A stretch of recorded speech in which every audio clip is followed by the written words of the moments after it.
Great. Hello, everyone. Welcome back. How do you feel about the film? Do you enjoy it? Yes?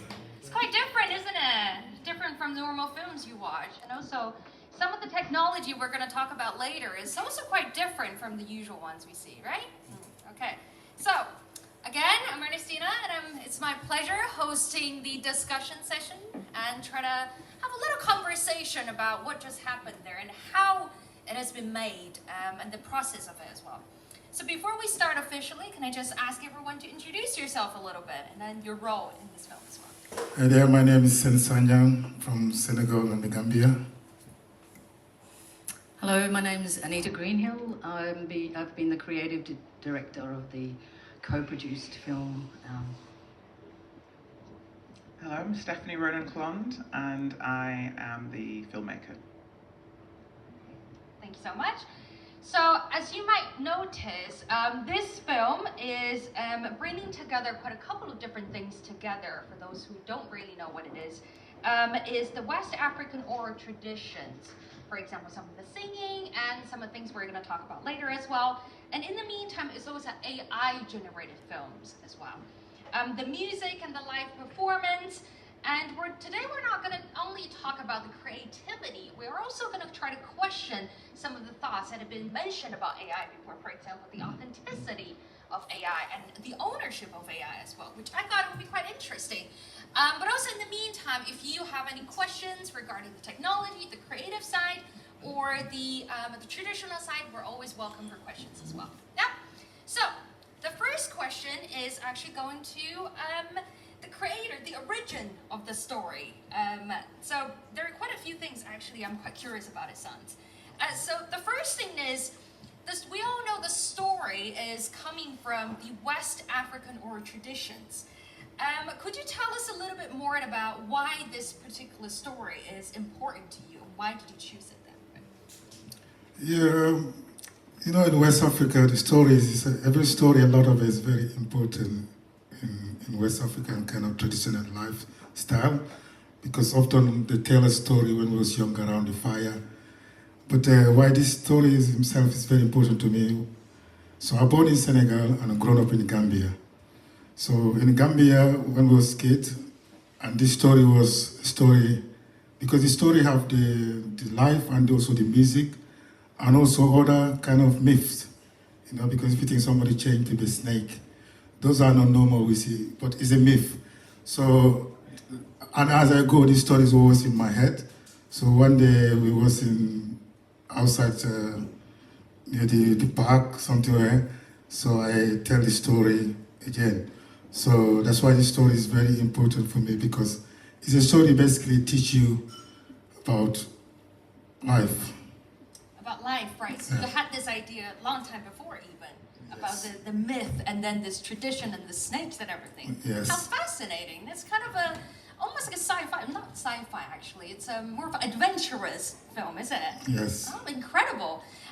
One of the other thing we notice about the oral storytelling is normally it happens to live, like as a face-to-face. Yes. But in this situation, we put it into a digital format, into a digital video or like a media at some point. So what does it mean to you when you see how the traditions have been reimagined through these technologies? What do you think about it? Yeah, it just make me feel good, because, you know, in life everything is, I start from African ballet. And African ballet is to tell stories in a dance, or sometimes even in action, or so when myself, this is first time I did something like this before. So it's opportunity to see, you know, if you can transform oral story to something like this, where people can even see the idea and the creation. Yeah, it's a new tool, so I'm very happy with. So it's also important to see the story is still here. So it's not disappeared, it's still here. Yeah. Right. So the content is still there, It's but still it's just there. in a different format. Yes. Oh, interesting. Yes. So I'm also wondering, when you were creating, like during the filmmaking process, is there anything that AI surprised you then, or is there anything that perhaps like challenged your expectations or your anticipations there? Yes, there's a lot, like Stephanie, because you can see she got talent there. So with the music, because you can hear it was my voice in some of it, but some of it's changed to be a girl's voice. So, and also, so all this as a musician, creative person, yeah, it just fascinates me. So, yeah. Right, so the music, you said, it was your voice, but you didn't sing it, or... Well, we sing it, but she have to work on it. With so there's edited, like, on top of that. On top of that, yeah. Interesting, okay. It would be quite hard to know, like, if you actually, when you just watch the film, instead of, like, after having the conversation, I think it's a lot of surprising things in the film, isn't it? It is, it's a surprise, yeah. All right, thank you so much. Thank you. Okay, so now let's move on to the research development side. As we understand, the Anita is actually from the University of Manchester, currently doing a lot of research into the collaboration of AI, technology, and creative industry. So I'm wondering, what first inspired this collaboration between the AI and the cultural heritage and the storytelling here? I think that's an interesting question, because there are a lot of people challenging, is this a good thing, is it a bad thing? So for us and this project, it was the bringing together, the sort of, the story had evolved. I've been working with Sens for about 8 to 10 years. So I'd seen the depth of his skills in storytelling, in the African ballet, in performance.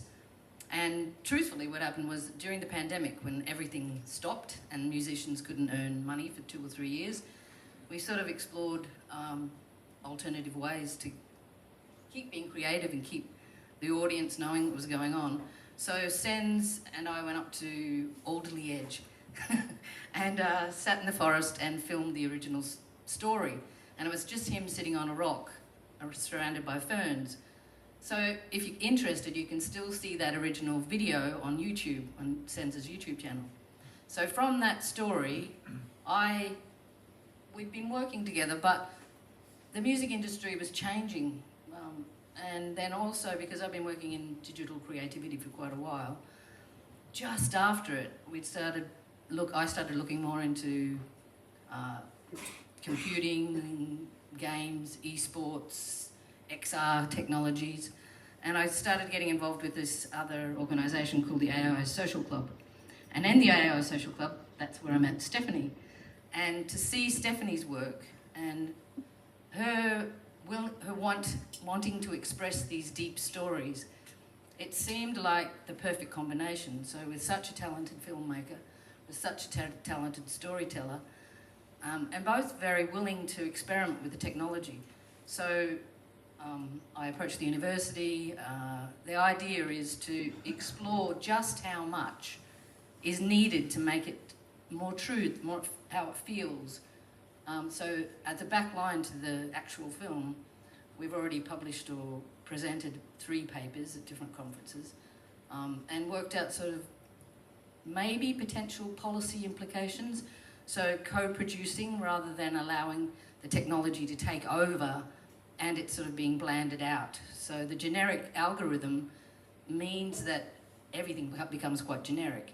So you need quite specialists. So specialist storyteller, specialist filmmaker, and someone, in my case, to balance in between to build the proper, so that it looks more than an animated, just a small, odd job. Absolutely, yes. You're bridging the gap in between the creative and what's behind it, the technology, and then the idea of continuing, but as you said, in a different format as well, in the same way. Exactly, yeah. All right, thank you so much. Well, that's actually quite inspiring in a way. So the second question is actually about some discourse, or some of the people would comment on AI for replacing the creativity side. So a lot of people argue like it's replacing, for example, labor, creativity, or causing a lot of troublesome issue rather than being a good thing. Clearly in this project, we seem to suggest something quite different here. So how do you see AI fitting into the creative process then? How do you think we can apply it? Well, the big thing about AI is it's a reproduction. So it's looking for patterns. If you're using it, it tries to please you. So it looks at what you've done previously, because it's got massive power, it searches a lot of stuff. So it's part of the emotional problems people are having. They're asking like quite deep things and expecting that the technology is going to give them the correct answer. It's designed to do patterns. So it's like the pinnacle of a scientific point.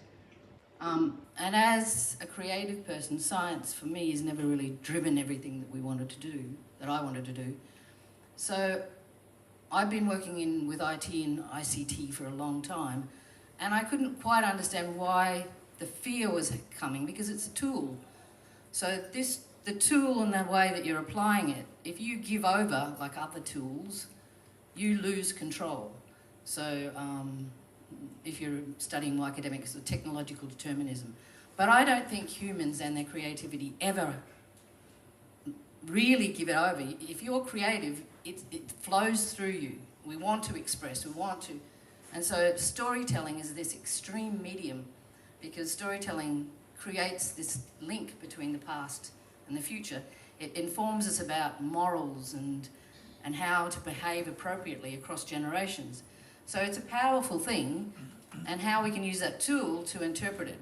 Plus, you know, with talented musician, beautiful images, it creates something that's magnificent rather than fearful.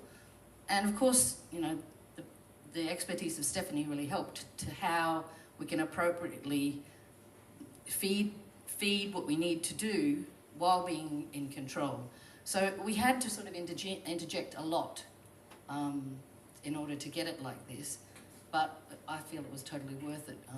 I'm sure when it's new, so we've probably done a few things wrong, but ideally we're going in the right direction. So it's a co-produced sort of notion rather than let it take you over. Absolutely, yes. It's quite interesting what you said about the techno-determinism, because it had been, I'm sure those who are doing academic research that has heard quite a lot of the rejection of it and the reasoning behind it. I thought it was incredible to hear like the co-production process that is happening with different parties coming in and different actors. That's just stunning. All right. Okay, so the last question regarding the kind of the research, I guess, the academic side of it is, so we've talked a little bit about the creativity.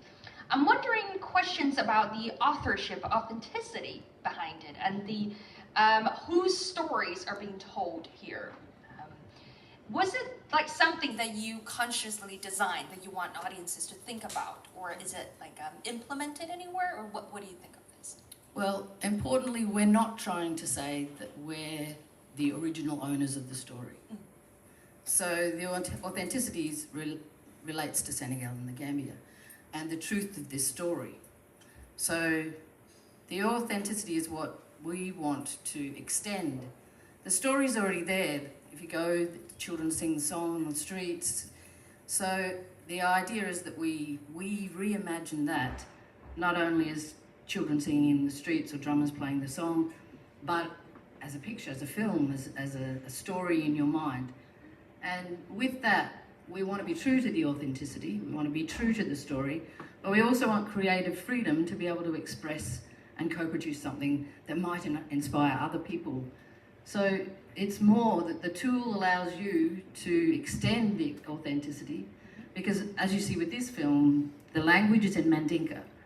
So as more, and it's a children's film, obviously, as more people sing that song, you'll learn the words, especially with the subtitles underneath.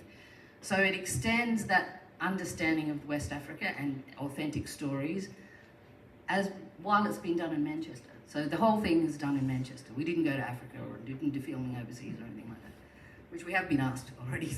You can laugh, but it's all, you know, in the technology. So authentic, stay true, but and part of the research is suggesting that custodianship has to remain with the origin. So Sens is our link with that. We've devised how we're going to keep that going. Yeah, so we're true to it in our heart, I think, is the most important. We don't want to rip anyone off. No, absolutely. We don't want, the last thing we want, is it? I think it's very interesting to see how some new ideas can be implemented into the AI films that is redefine almost the authenticity here and the authorship here. That's incredible. Well, thank you so much, all right? Okay, so the third part, we're actually going to set Stephanie to talk a little bit about the creative and the technical side of it, of the operational side of it. So the first question is about the creative side. So can you walk us through with the creative and the technical process, if that's okay? Yeah. Yes, so I approached it working with AI, but also with a kind of traditional filmmaking background. So I started off obviously with Sens and his story and studying that and trying to make sure I understood what was going to happen and how we would approach it, and then turning that into a script. So at all points facilitated by Anita, and through Sens kind of making sure we're getting this correct. Then I worked on character design and designing all the different characters in the story, and again always putting that past Sens and Anita. Who do you want to choose out of these kind of potential cast members who I've generated? Then working on the costumes, working on the set design, and then I would start to generate scenes and kind of shots that might be in the film. And that was really interesting because firstly, the technology has come a long way since I last made my latest film. So just seeing the lighting on the face and how the camera moves was just incredible for me to see as well. Because I've been doing this for like 3.5 years, so it started off very not good and it's getting so much better. And then I also brought Sens into it, so I used his image to create one of the characters. I cloned his voice to do the narration as well. And I would always check what is culturally authentic. So we had some shots of Sens' character walking in the forest with the sheep, and then I sent them to Sens. He's like, okay, this looks great, but these are English sheep. We don't have sheep that look like this in Senegal, which I hadn't really considered. So then they sent me some pictures of Senegalese sheep, which I could bring into it. Also with the costumes, like initially the AI, it was because it's an ancient story, it was in more ancient clothes, but Sens was telling me that people dress very colourfully in Senegal. It's really important to have colour, so trying to get that into it. And things like the Kumpo dancer, they have a dancer in the dance scene where it's kind of made of grass, and I think I've known of that figure, but I tried to prompt that in, and obviously it didn't know what it was. Then I tried to bring it in, and it brought it in around their necks. So then I had to kind of work on, challenge, kind of trying to fix that problem until eventually it did work out, quite well, I think. So yeah, it was just kind of a process of all the kind of normal traditional stages you would do, but doing a kind of AI version and always kind of making sure I'm keeping Anita and Sens across that to make sure it's also culturally authentic. Oh, absolutely. It sounds, I heard one thing which I thought was quite particularly interesting, and I'm sure the audience might be interested into this as well. How does the casting process happen then? How do you decide? Because I saw some, I'm sorry to say this, very jacked men, topless, walking around, and you have some different other body shapes. How do you decide it? What makes you decide that those are the people that are for the story then? Yeah, I mean, I just generate a variety of potential characters, and these guys decided what kind of rang true with the story. I think like you would do in the usual way, you would kind of audition lots of different people, so we kind of got a virtual audition in a way, and then the ones that kind of felt true to the characters are the one that we chose. Absolutely. It's fantastic to hear how the traditional film industry can be applied here even, some of the processes here. The second question actually about this is some of the biggest challenges you faced during the process. Can you walk us through or give us some examples of what are the challenges you can think of? Yeah, I mean, working with AI, it's a challenge all the way through because I think people think you just type something in and the perfect shot just pops out, where there's a lot of iteration, there's a lot of trial and error, there's lots of kind of tweaking and changing things and trying a different tool because it won't work out. Like in the singing scene, I couldn't get the snake to move its mouth for ages. So, even though it looks a bit strange, but but Sens really wanted that to happen, so I tried lots of different types of tools to make that happen. I couldn't get the princess to move her mouth right, so then I had to film myself, me performing it, and then got the AI to kind of merge my performance with the song as well. I think in the original story, the snake man didn't have any arms, I believe. And I just could not make that happen because the AI has not been trained on many people who don't have arms. So in the end, we decided to go with the character that we had. So some things you just have to creatively work around. I think when you work with AI, you just start to kind of learn what it can and can't do. And it does improve, but you just always have to be thinking creatively, how can I get around these issues? Yeah. Yes, absolutely. That would be quite scary without arms, no? I mean, imagine a man, and then you got the snake body. Oh, Jesus. I don't know if I want to watch that in some way. Anyway, so the third question actually about the film is about the unpredictable side of AI. So were there any moments when you're creating the film that something unexpected happened and that actually improved the film instead of ruining it at some point? I think for me it's the music. So I wasn't sure how it was going to turn out. Obviously we had access to Sens, who's an incredible musician, and his singing and some of his band's work. And I know I wanted to incorporate that into the film. So I used AI to try and get the different voices, get a female version of Sen's voice and the Snake's version and the kind of backing track from the start and the kind of reprise. And it just turned out way better than I expected. I was just so impressed with how it sounded. And I just think that kind of enhanced the film, and I liked it because it wasn't just generating something from scratch out of nothing, like the basis was Sen's music, and having that as part of it, integrated with the technology, enhanced the experience for me, and hopefully watching. Absolutely. So the base is still there, the foundation is still there. Yes, absolutely. So the next session, we're actually going to do a little bit of a panel discussion, which the question is open to you all. That I'm wondering of some of the questions, for example, with the authenticity. With Anita, we just had a little bit of discussion about authenticity. What is real, what is true, what is being renovated or innovated here. I'm wondering from Sen's point of view and also from Stephanie's point of view, what does authenticity mean in a project like this for you all? I think authenticity is about actually working with the people from the communities and cultures that you're making stories about. I think the thing that worries me about AI is the fact that you can just generate anything, and you see it online, a lot of people just kind of taking aesthetics that they like and reproducing them to get likes or get kind of applause, and they actually have no contact with people from the communities that they're kind of showing. So I think if you're telling stories from a certain community, it's so important that you're working with and hire people from that community to ensure that it's authentic, because it can also lead to harm. You can inadvertently make something very offensive if you don't actually engage with the people you're telling stories about, and that has happened. So that's what was really important for me to work on this project in the way that we've been doing it. Absolutely. So you've got to touch the base, yes. Yeah, I think she's very smart what she just said. I feel the same. Authentic is something, because in West Africa, a lot of our stories being told to keep alive, keep generation to generation. So if you do a lot of change, then it's not very authentic. So we're trying to make something people can relate to. And every culture has something. So I don't start this culture. So when I'm saying I want to stay in the same line, so people can see the reason of where the story is and why it's so important. So that's the authentic we want from West Africa.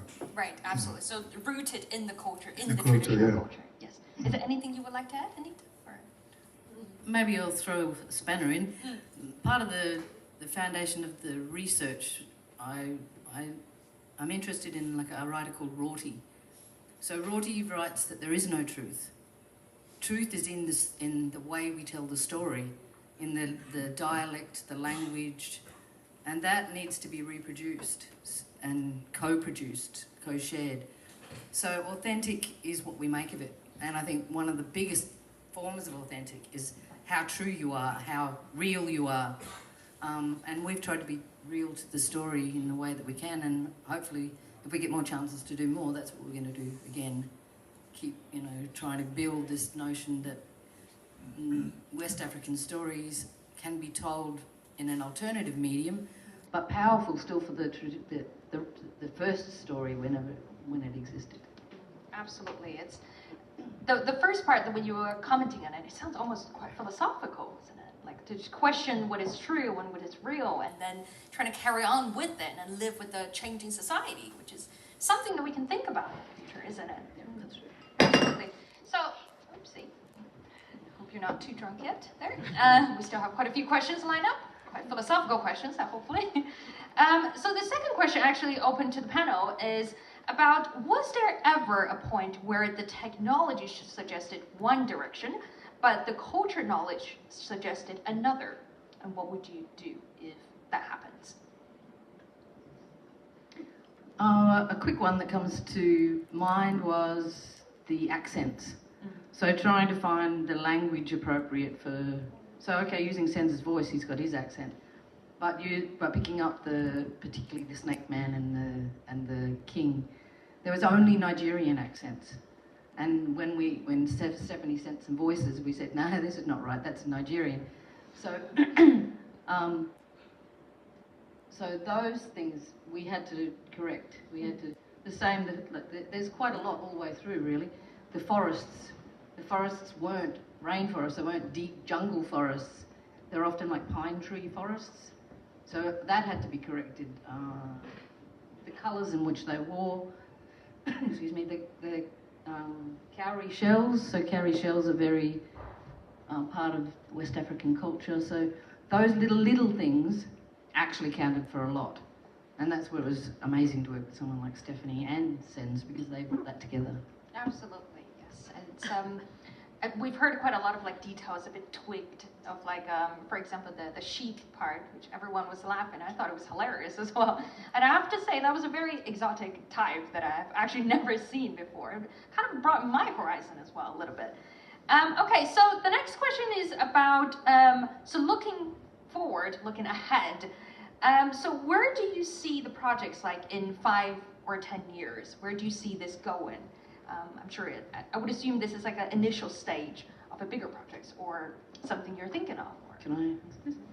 Well, this is a pilot, so we only did a very, very short film. We only had a little limited budget, and Stephanie needed to be paid, Sens needed to be paid.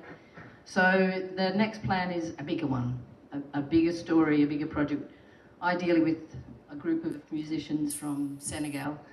We would like, in the immediate term, to continue this sort of making the connection between the live performance and the virtual the AI creation. But in the end, and the long run, between 5 and 10 years, I'd like to do more in Senegal. So, you know, there's amazingly technologically creative people there, and young, like the whole population in Senegal is much younger than we have here in England. So there's people bursting to learn stuff. So we'd like to do things here and things also there.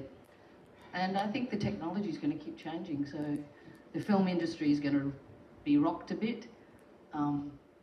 But if you're skilled, it is going to be that you need to be skilled in the technical element. I'd say if you're going to do it, you need a skilled storyteller. Otherwise, they're sort of floating stories without much meaning.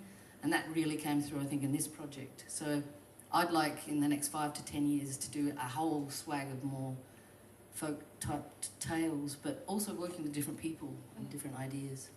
Sounds very promising. Sens, would you like to share with us? Yeah, like Anita says, it's the same thing, because this is the start. So we like to, see more. It might be not similar, the same story, but it can be also a different story with a different way of, again, delivering story and to see the result from it. Because when you tell a story or you have any opportunity to learn story, that means that story is life. Because somebody will learn something from it. You have to keep doing more, yeah. A lot more stories we're expecting now. Yes. But I think we're going to have to address the IP issue. Oh, right. So part of their plan is to sort of have this sort of community payback. So from any proceeds, the idea is that it goes to sort of Senegal or the communities that we can work with and build further. So it's not all us just getting money. Yeah, 5 to 10 years, I'm not sure I can even comprehend what the media or film will look like. 3 years ago, this wasn't possible. Even when I look at what was possible 1 year ago with the video models, it's come on so fast. So now we're doing like filmmaking with agents, and just things are progressing so quickly. So I don't know, it just blows my mind to even think of what's going to be happening in 5 to 10 years. Well, we'll have to see then. We'll wait for 5 to 10 years to come back and look at it. All right. Thank you so much. All right. Okay. So now we are opening the floor to the audience. If you have any questions, I think it's time to ask our incredible creators and the producers, and then about the process or anything you would like to ask. So, should we? Do I say yes, please? Yes, one mic. Hi, question for Sens. First, if anyone wants to chip in then. So you mentioned the story is set around, and normally these type of stories are traditional, told around a fire, I imagine, by the elders, so the village elders. And you mentioned story about life. What particular aspect of life or philosophy was actually underlined in that story? What were they trying to teach us is what I'm asking. Yes, what I'm trying to teach people, because that's how we've been told also. When I was younger, when I hear a story like this, sometimes you go even and dream about it, because it's so scary when somebody can change to be a snake and suddenly they come to be a person.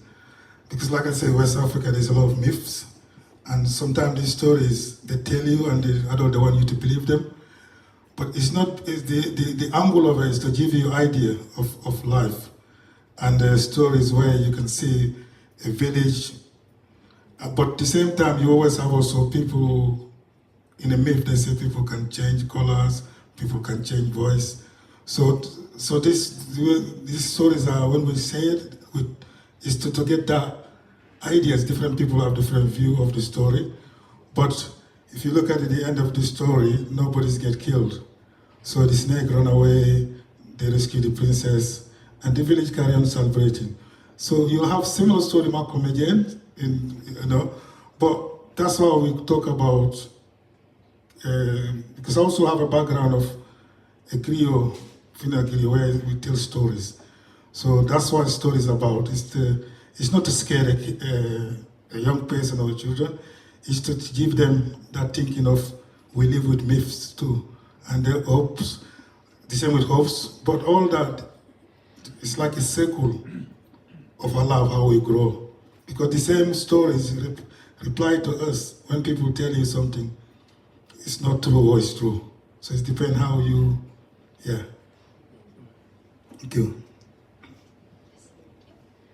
Yes, please.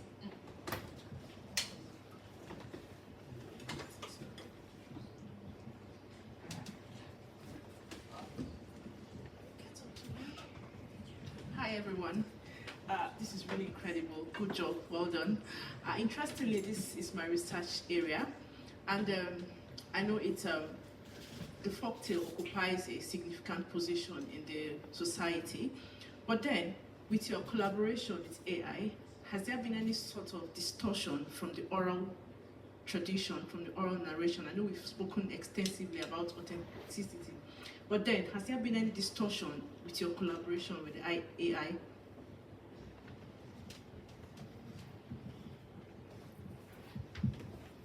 I mean, Sens will be able to say how different the story is from the original. From what I'd heard the story, the arms is the main distortion, that this man does have arms, he's meant to not have arms.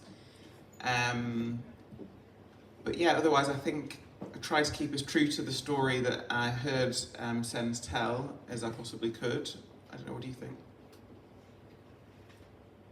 Yeah, that's right. Because, I mentioned before, because I have ballet training, I'll say before, so I can tell the story very simple. And it's 100 years ago, that's how they've been saying it.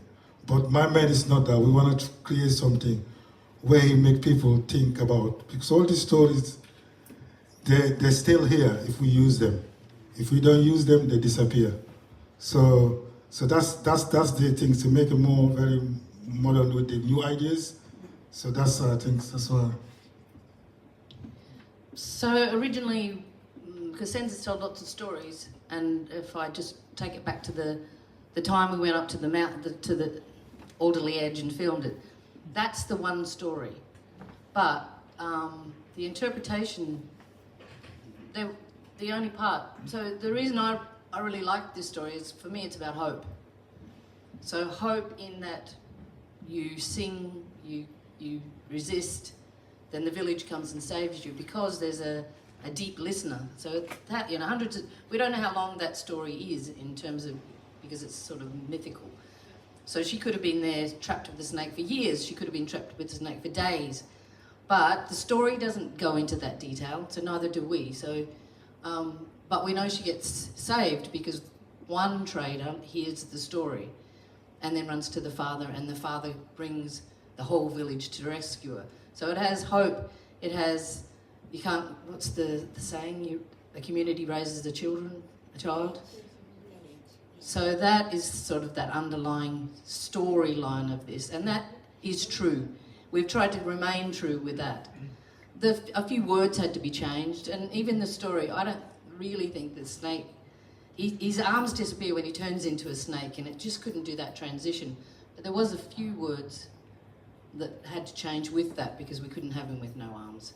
But it's very true to the original of the spoken that Sens put forward.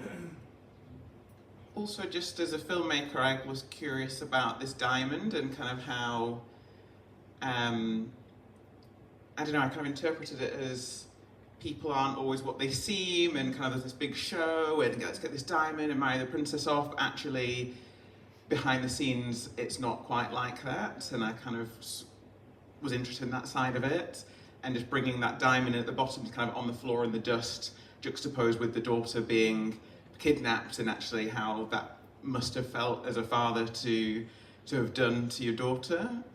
So that necessarily wasn't in the story, but kind of a filmmaker just having those kind of details, because I thought that's what the audience might want to be wondering and thinking about. Thank you. I think we have show of hands somewhere here.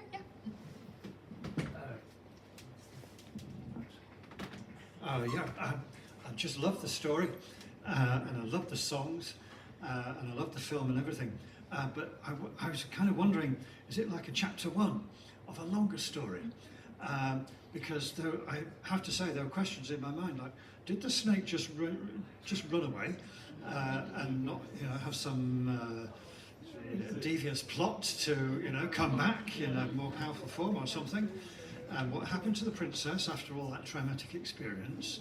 And what happened to the diamond, like massive diamond just sitting there in the dust? Well, that in the middle of a village. Anyway, so I don't know if that is part of a longer mythology or something. And then I was thinking, it's very beautiful, and it's interesting to know that you made it in Alderley Edge actually, and it looks like an African village and so on. And then I was thinking, well, I wonder if the same story could be made in, like Levenshulme, South Manchester, for example, or somewhere like that. More kind of in our everyday setting. Now that's just a sort of what if, and maybe you'll come back to that, as you go along in this incredible project. And then I was thinking, well, do you know what? Stories like that, they are little sort of nuggets that float around inside people's heads, alongside many, many other stories. And watching the World Cup in the last few days made me think, oh, do you know what? This is like it's a mythological story. Our team, they're going to win, maybe, and so on. And that makes millions of people feel really good about themselves. And maybe there's a way to kind of tap into these stories that also make people feel really good about themselves. As you were saying, it takes a village to raise a child.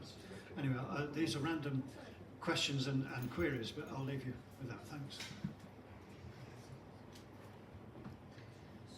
Well, it's a story in itself. It's a small story, and the story is associated with the song. So yes, we could probably flog the story off and make it a full film, feature-length film. But I think that would distort, because it is a short folk story that's shared around. We have sort of the next story picked out, which interestingly is again about a snake. So snakes feature very deeply in Senegalese, Gambian storytelling, and you can see that because the character of the serpent so portrays so many things. So I think there's always ways that you can make the story longer, ways you can find out about the princess, but that first story was this one small. And you know, as the more you learn about Senegal and Gambia, there's stories with so many things. There's masks, there's dances, there's people are very creative, and they bring that all the time, and bringing that old story with new story. So that's the beauty of storytelling as well. But this tool allows us the ability to reinterpret those stories, represent them, and make people think, wow, what about this diamond? Why does Africa have these huge diamonds that fall out of trees? Yeah, and to answer to your question about could you make a story, like that's the interesting and exciting thing about working with AI, like you can, like there's so many stories and filmmakers from places where people wouldn't normally be able to, you know, I speak to people who like live in a little village in Zululand in South Africa who are making these 1-minute kind of African historical stories. There's people who don't live in London or Hollywood or all these places that you previously had to live to create big budget features. Now you can make it from your flat in, you know, wherever you live. So, you know, if you've got an idea, you've got a story, you've got something you want to express, you can try and use this technology to get it out there. Sure. Thank you so much. All right, so we've only got time for one last question. So is there any other, I think, yeah. Please. Thank you so much.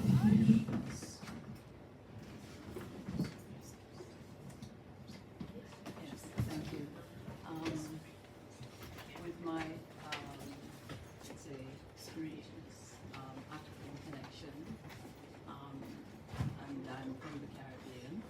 I've lived in several of the Caribbean islands, and throughout my residence in these islands, I've come across many stories of similar taint, in that they're trying to tell a moral story, and it's usually for children. It's usually children stories. They're called Anansi stories, and I find very much similarity between the story that you depicted today and that kind of thing. I also heard the gentleman. What's your name again? Sens. Sen? Yeah. Am I saying that right? Sen? Sens, yeah. Okay, Sen. You mentioned something about being a ballet storyteller. Am I getting the right word? I heard ballet. Yeah. Is that correct? Yeah, my training, I train in African ballet, but I'm also come from the griot. You know, some people call it storytellers, I call it Jali, but there's two Jali play kora, but also Jalis tell stories. Okay, Yeah. I'm sorry, I'm not catching the word. Jali They're foreign to me too. Jali is it like a tribes where they came from, storytellers. Yes. Yeah, so that's I have that in my Jali? storytelling. Jali, yeah. Can you spell it for me, please? No, Jali. J-A-L-I. D? J-A-L-I.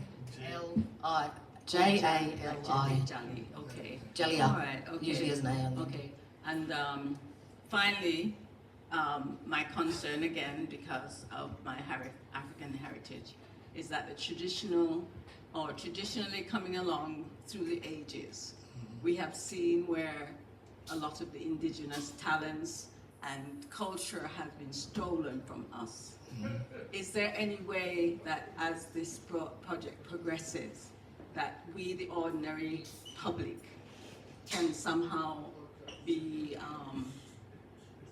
find ways and means of following the pattern of, let's say, the end result. That, I know you made reference something about making money, or something like that.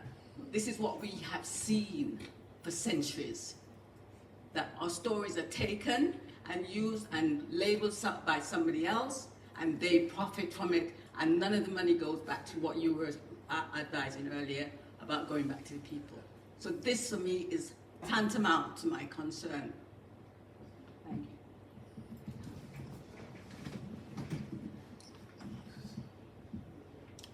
Yeah, I think you got a point there. So that's myself as an artist. I see things like this, but with us, what we're trying to achieve here is to show also example in a good way, where because we're not trying, like you say, we're not trying to make money, because the culture I came from, telling story, that's part of the reach of it. Because even today when you go to Senegal and Gambia, people, they take the stories are trying to raise to make more life, but the culture I came from is not only that's the point how I can share the story, and as I'm going, I also know is you have to stay with no, because if I'm what I'm doing here also, there's people in Senegal around who will watch me, and they can see if you're trying to stay like with authentic, because of course we have to, even back home when we tell stories, sometimes it's our living, tell stories. But also not everybody will have the privilege to tell stories. But in general, it's how you want. If I really want to do more money, it's been a wrong way, but I'm trying to keep the story, like we talked about before, authentic. And when you do authentic, is you have to think than to destroy it. Because when you raise more money, it doesn't have the meaning of village. Even the village, they always say to you, you're doing Jalia, but always remember it's about doing good for people than just chasing the success or the fame or whatever. So, yeah.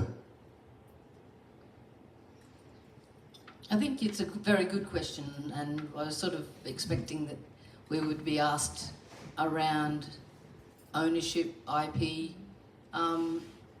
My experience, I'm Australian background, so Australians have quite a different attitude towards notions of race. So in coming to England, I've seen the extremes of cultural appropriation, but also the other extreme of how much some people who have hardly any culture really want another person, another society, or another cultural identity. And there's a lot of troubled emotional elements to it.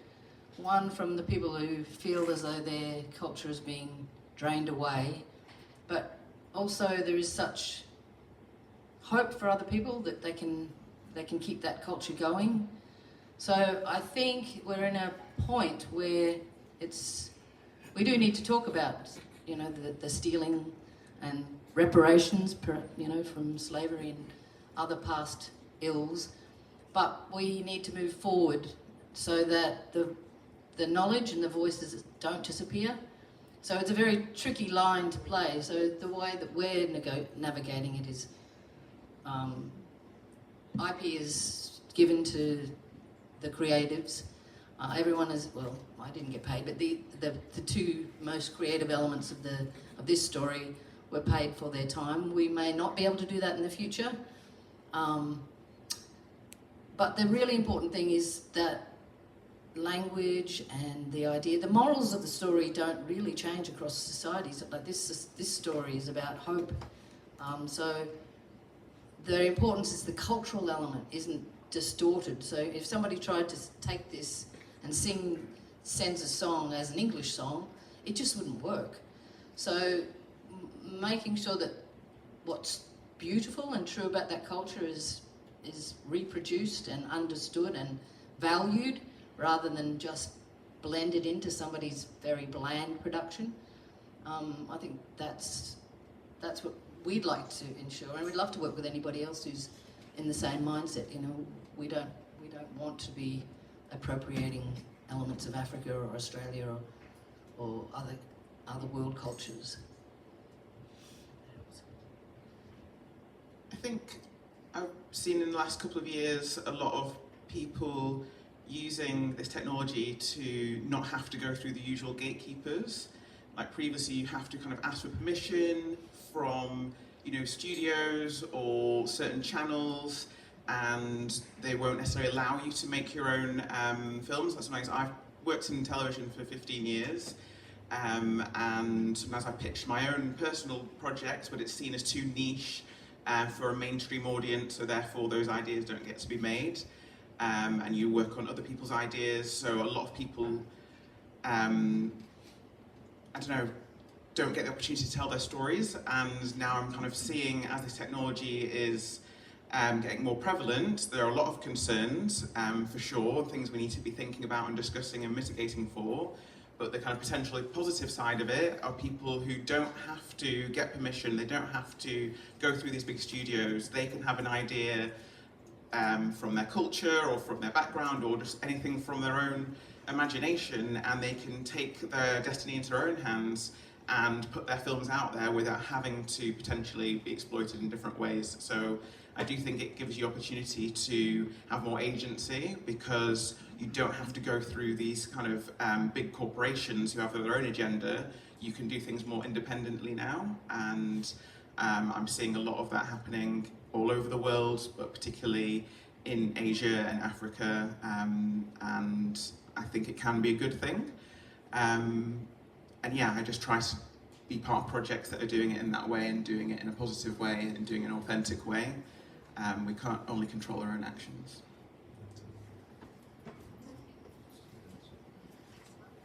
All right, thank you so much for some of the insightful questions and the insightful answers. And on the last note, we're going to ask you quite a tricky question, actually, a bit difficult question. So, can I just ask the panelists to use one sentence to conclude, what does this film, The Princess and the Traitor, mean to you personally? One sentence, right? For me, I would say hope. Yeah, hope. Great, very sweet.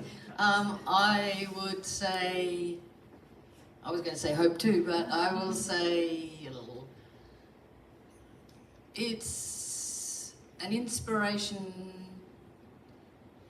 as a tool to create and extend stories beyond just the spoken word. For me, it was just a beautiful experience to collaborate with two other amazing people, and a big privilege to be brought on board to be able to create this visually for you guys. Thank you so much, and I think it's about time for us to give a big round of applause to our panelists and the creator of the film appreciation for. And to continue on to our tonight's event, we're delighted to invite the band back and performing. So the next performance it's gonna come from Sens Sagna and the Kajamer family, and also with our special guests, Lemon, Jesse, and Derek, which I think they're based in Leeds as well, coming over. So let's give a big round of applause for our next upcoming performance.